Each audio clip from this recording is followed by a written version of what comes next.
Welcome back. You're still watching the Daily Debate, and I am honored to be having with me over the program for tonight Dr. Amr Mabrouk, the professor at the Faculty of Medicine at Ain Shams University. Thank you very much for being with us tonight. Thank you, sir. It's a great honor to me. Thank you. The honor is all mine. Of course, we will be heading to the first report of the Daily Debate, focusing on this important topic. Bidaya, a new beginning, a new start, continues to be transforming the lives of millions of Egyptians. We'll be having more details in the upcoming reports, so stay tuned.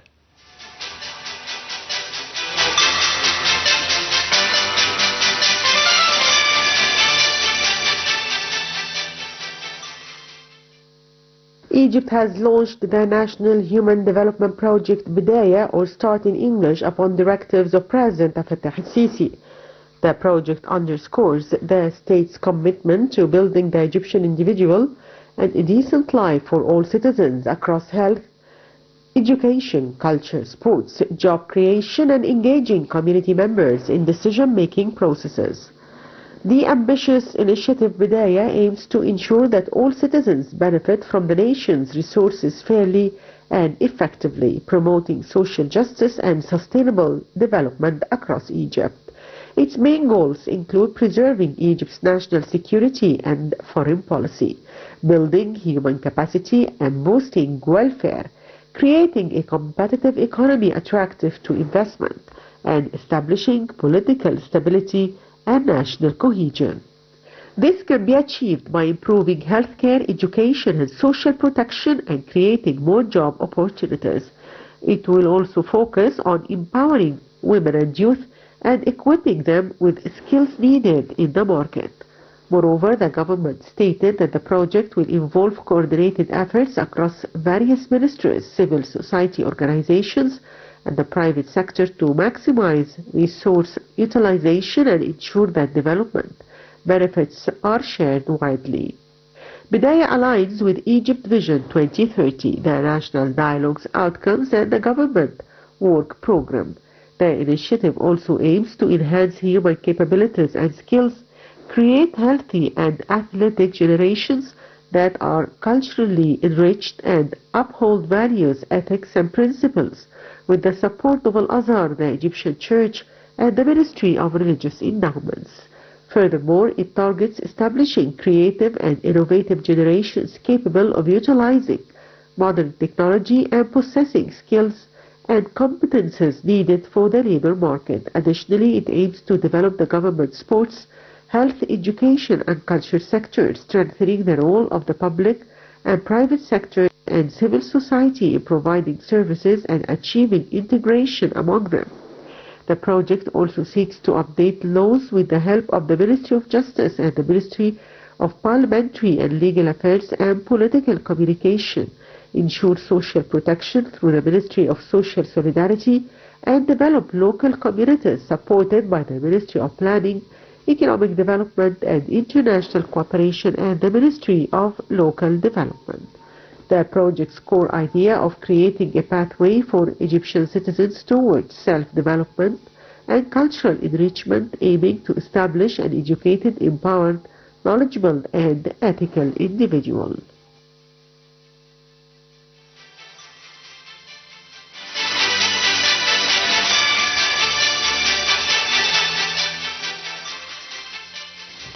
Welcome back. You're still watching the Daily Debate, and as I mentioned before the break and before the report, I'm honored to be having with me on the program for tonight Dr. Amr Mabrouk, the professor at the Faculty of Medicine at Ain Shams University. Thank you very much once again for being with us tonight. We are speaking today about Bidaya, a new beginning, a new start for the Egyptians. What is the importance of this presidential initiative? Well, we have to agree on something. Yes. The power of Egypt is not just of its position in the world, which is very important.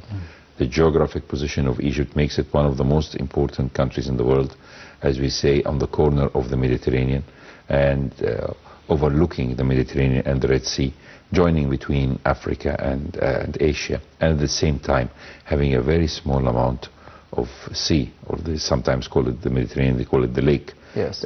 With Europe. So the median position of Egypt makes it sometimes say it is definitely a gift for geography, and sometimes also they call it a victim of geography. The most important fortune of Egypt actually is the manpower. or the human power. Egypt has a strong 107 million people by the last census that was made 2 days ago, expecting that there were about 107 million people. Of these 107 million people, if I may use the recent statistics, there are almost 28.5 million students who are studying between schools and universities. 25 million of them are in the schools, and 3.5 million are in the university, and every year they are increasing. Yes. So this is the richness of Egypt. This is the fortune of Egypt, to have almost a quarter of your population under 23 or 24. You can use this to reach the moon if you want, and you can reach, really, the sky is the limit. So the investment in protection of this population, guiding it through, I think it's one of the biggest challenges of our president, and that's why he's trying to concentrate on this fortune, because this is what countries that have been passed before into critical moments. For example, Japan. When Japan, the Americans and the Allies tried to, once they have signed the surrender in 1945, in August 1945, they said to them, we're going to invest in Japan so that we don't want Japan to fall in the communist side. Yes. And because it was near China, it was near Russia or Soviet Union at that time, so they were very afraid. So the Japanese said, we don't want any investment except investment in health and education. The rest can come very easily. And this is very important. The president is trying to invest in health care and in health and education. One of the projects that I really admire, and as a physician I have seen the problems, which is the hepatitis C, which we were able to control by medication, and therefore save the livers of millions of people from liver failure. And this is important. The other project is that of malaria, and the other project is the early discovery of chronic illness. The chronic illness is one of the greatest problems that affect Egyptians. In the early 60s, with the initiative made by the government at that time, there started to be formed small units or healthcare units all over the 4,000 villages of Cairo, of Egypt, and central hospitals. But the health education was a big problem.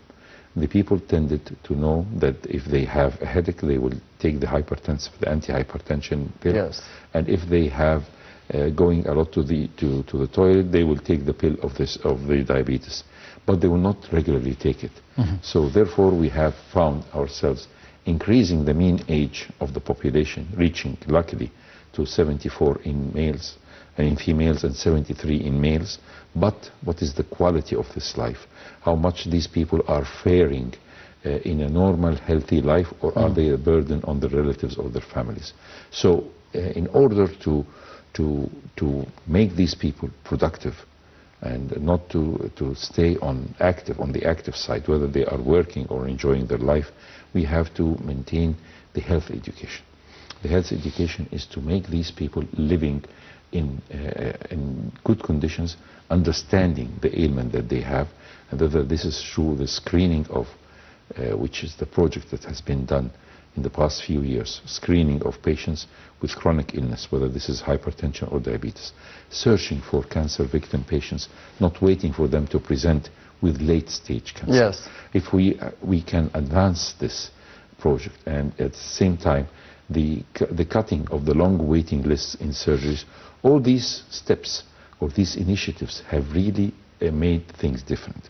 For example, 10 years ago, if a patient or a human being suffers from a cardiac problem or a heart attack, yes, he would go to the hospital and he will not receive the proper treatment because, first of all, it's expensive and the physicians might not be available. With the development of application of the stents and the coronary care units that are present all over Egypt in big centers, big health centers, this problem has been reduced. Another chance for living for these people. The second point which we have to do in the health program is combating the bad things which we have to concentrate on. The smoking, these terrible things of the IQOS or the electronic or vapes or whatever. Yes. All this we have to combat. We have to do regular and by regular I mean every day. They say, in the Egyptian saying, the more you say, the more the people will follow you, or zanna al-wadan amar al-sihr. This is very important, to convince the people that one habal babel, that is the shisha, one session is equivalent to 20 cigarettes of smoking, or a pound pack of cigarettes. And the people are paying fortunes to smoke. And even when the government is increasing the price of cigarettes, still the people are very dependent on it and sacrificing the food to have a smoke. We have to concentrate on all this to have a healthy population. Yes, so we need a healthy population, Doctor, but you mentioned a very important point that one statement of His Excellency President Abdel Fattah al-Sisi stated and highlighted over the past few weeks, and once again today, which is we will be focusing on later on in the program, which is the quality of living of the Egyptians. We need a higher quality or a better quality of living for the Egyptians, higher standards for the Egyptians. Do you think that we have achieved this under President Abdel Fattah al-Sisi for the past 10 or 11 years?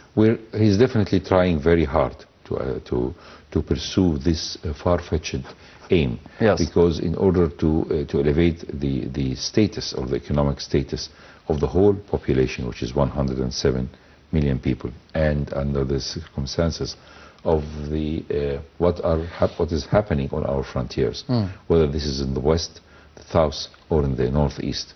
All this makes a lot of challenges facing us, and therefore we have to trust and put our trust and confidence in the human factor.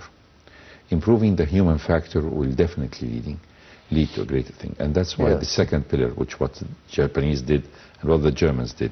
Once I was having a talk with one of the ex-German ambassadors in Egypt, and he was telling me, people always try to say that we have started from point blank after 1945. Well, we didn't start at point blank because the German people were there.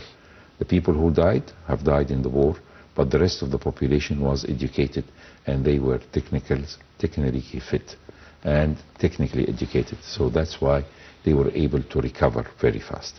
So any challenges that the country will face will have to have the second pillar of the great development, which is education. If we concentrate on the education and take the benefit from other countries that are doing, there is always sieving directions. Not as we can see now that the population, that there are 25 million students in the school on the pre-university school years, and almost 3.5 in the universities. Not every person who gets a high school degree has to go to the university. Yes. There are a lot of technical schools, or technical industrial schools, or commerce schools, which are very important for upbringing the population into further level, into what we can call accurate or precise workmanship. For example, one of the companies, that is the South Korean companies, have invested in Egypt, in Bani Suef, a big, we're not going to mention the name of the factory, but they have invested in building a technical factory that is responsible for producing for local use for screens and electronics, and that is, a lot of it is exported to Africa. And the Koreans want to invest more in Egypt, because they find that the Egyptian workers are very special, and they are they are very competitive as regards the salaries that they are taking, even lesser than the ones in Southeastern Asia. Therefore, they want to transfer a lot of this technology here in Egypt. What they have done is that they have built a technical school for training of the novice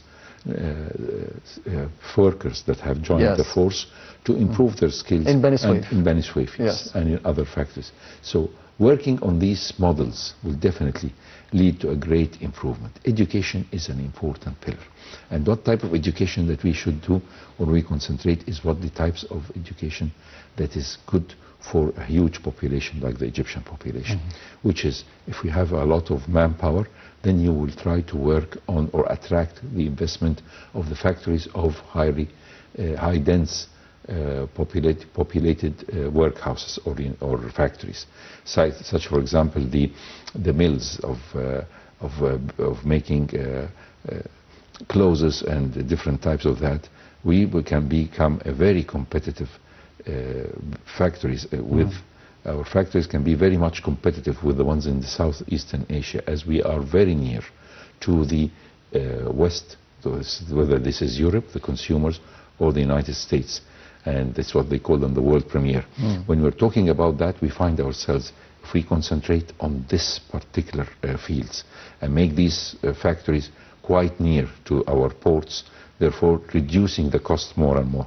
And we have a lot of stories of success. For example, in Labur factories, there are a lot of businessmen who have invested in building factories with training facilities for the workers to, for example, export a lot of, one of the biggest jeans factory, without mentioning the name of the factory, one of the biggest jeans factories in the world. One of them, the three biggest, is in Egypt.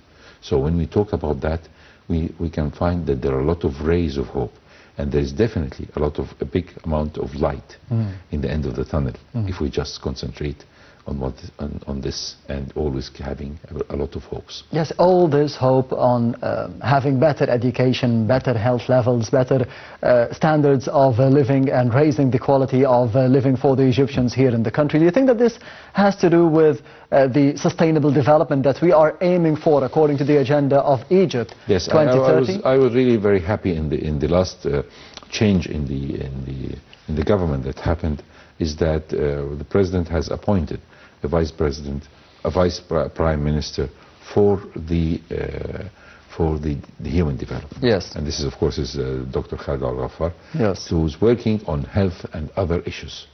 So when all these issues are taking the proper caring of human beings, we should not forget, for example, the good family planning. And the good family planning, we have seen it.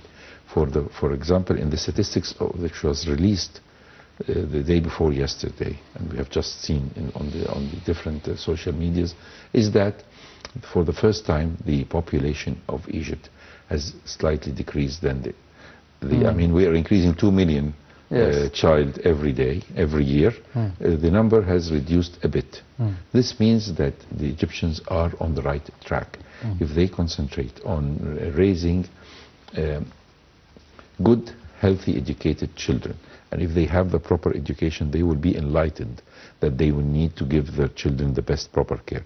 The best proper care can be given to 2, more than to 3 or to 4 or to 5 or to 7. Doctor, are we on the right track in terms of culture? Are we changing our culture? Are we changing our mindset towards the right path, as you mentioned? This is a very important point to have to discuss. Yes. In order to improve how we are looking at the cultural level. The problem with culture is that a lot of people are getting their information from the social media. Yes. A lot of people, just before we went on air together, their only source of information could be a social media or a TikTok or a YouTube that might not be of a caliber. And therefore, the world is going on the rise on listening to podcasts, on listening to YouTube channels which are specified, or people who are trying to summarize books or give an idea or give hopes to the people. If we, as a media or a mass communication here in this great building of the TV or the radio or the Egyptian radio, concentrate on giving information, small amount of information that can be easily digested by the brains of the Egyptians, definitely we are going to elevate and increase the health or the amount of culture that can reach the people. There are a lot of projects that can be made in this direction. People are now listening more than they are watching TV. So if we give them this audio, so when you look at, for example, the whole networks all over the world of news networks, they are concentrating on having podcasts. Podcast is a 10 minutes resume about a subject that where the content producer is trying to concentrate his information in a small pill of info. If we can attract the attention of people to avoid looking at the dress of actress or whatever, and listen to food for thought, even if this food for thought is just for 10 or 5 minutes, then we might be on the right direction. Yes, Doctor, allow me to be going to the other report of the daily debate and the final report of the episode for tonight, focusing on Bidaya, the presidential initiative for a new beginning or a new start, as the Minister of Health stated over the past few days that 71.5 million medical services have been offered and have been granted to the Egyptian citizens throughout the course of the presidential initiative Bidaya. We'll be having more details in the upcoming reports, so stay tuned.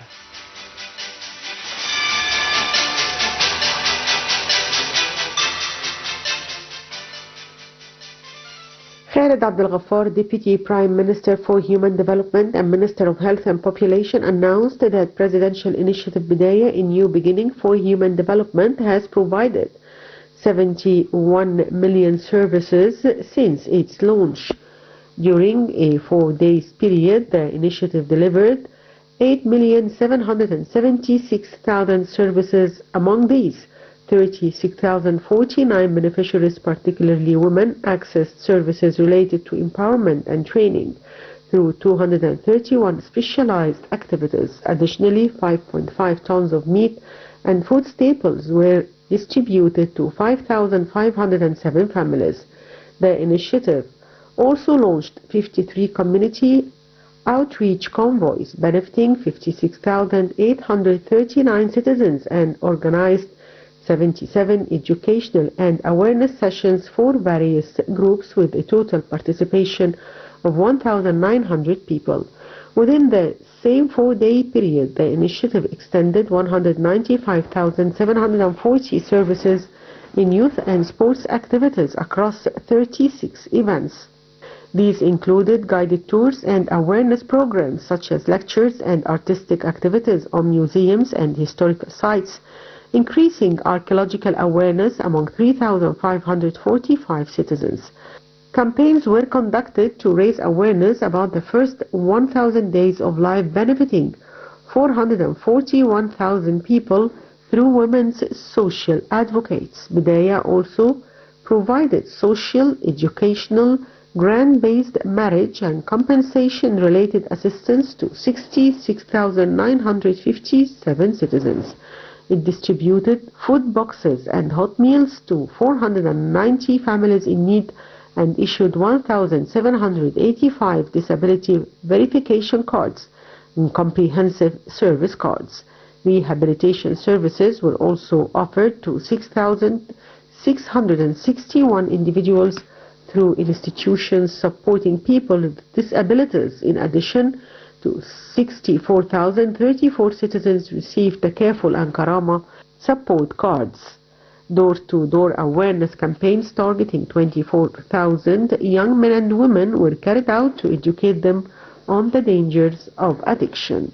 Additionally, health services reached 7 million citizens, including preventive and therapeutic care, family planning, home visits, pregnancy follow-ups, and child development monitoring, with 45 medical convoys providing these services.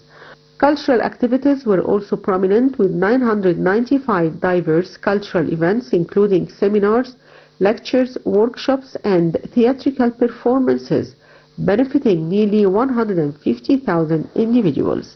Literacy efforts continued, with 37 literacy classes benefiting 525 individuals, and examination convoys issuing literacy certificates for 86 individuals across various governorates.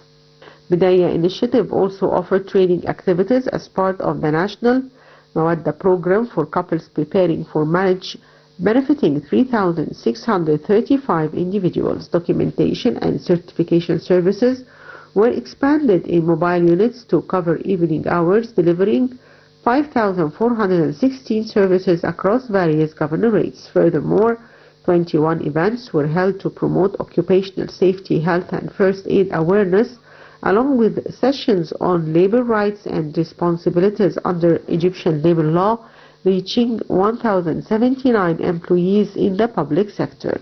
Vocational and English language training courses were also provided to 265 trainees across multiple governorates. Employment opportunities were arranged for 283 residents of South Sinai to work in the tourism sector in Sharm el-Sheikh.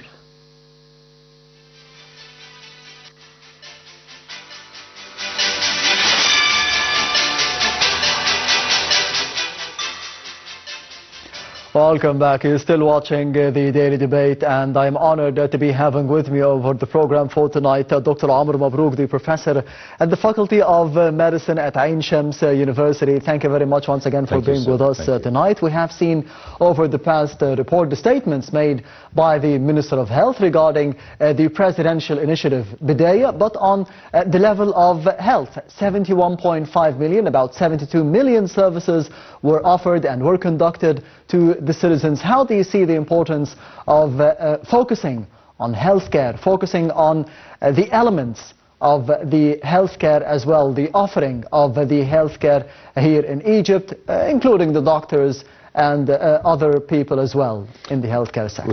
We have first to agree one thing, which is strong countries are built on the health of their population. Yes. And this was totally understood even during the ancient Egyptian time, which even during the Imhotep, who was later on worshipped as a god of healing, but he was the first doctor and the first architect. Yes. And Imhotep has written or organized the Egyptian NH system, the national health system, where there is a doctor who is the pharaoh's doctor, and he's like the minister of health, and they're the doctor for every community and doctor, and everything was completely on the national service. So when we're talking about health, we need to know that there are two pillars of health: the doctors or the physicians, and the supporting team. The supporting team includes the technicians of the laboratories, the nursing staff, and all this stuff. So knowing that the number of physicians in Egypt are about 97.5 thousand currently. Yes. The size or the number has been reduced since 2 years back, when it was 101,000. Unfortunately, some of them are going for immigrating, and others are just stopped or retired. We can find that we have a problem, because the number of physicians for every Egyptian is 1 per 1,152. Yes. While the number as regards the WHO regulations should be 1 for every 434 citizens. So we need more doctors. We need more doctors. We have a lot of faculties of medicines that are including 24 university governmental faculties, and others almost 18 for medical schools, for whether they are non-profit organizations or private universities. And when we concentrate on this problem, we find that we have 8,000 students every year that graduate, and there will be definitely another 8,000 who are going to retire or stop working or whatever. So we have to solve this problem. We have to increase the incentives for the physicians. We have to support them, and we have to give them the thing which is very important, which is the respect. The government definitely respects the physicians. Yes. But sometimes the people get the misunderstanding of the role of the physician. The physicians are just, if we may use it in the Egyptian slang, tools of God.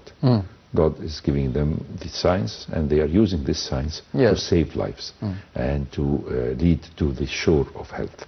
So pick you up from sickness or from illness to health is what they are have learned in the medical school, and what they have practiced, and what they aim for. So the support to the physicians is very important, and the care of the physicians and the nursing staff is one of the most important pillars for maintaining a strong health education system. So investing in educations, or whether these are educators, or investing in the health providers, whether these are doctors or nurses, are definitely the key to success in the Bidaya. Yes, Dr. Amr Mabrouk, the professor at the Faculty of Medicine, Ain Shams University. Thank you very much for being with us tonight on the Daily Debate. Thank you, sir. It's a great pleasure and honor. The pleasure is all mine. And this brings us to the end of the Daily Debate for tonight. Thank you for watching, and goodbye.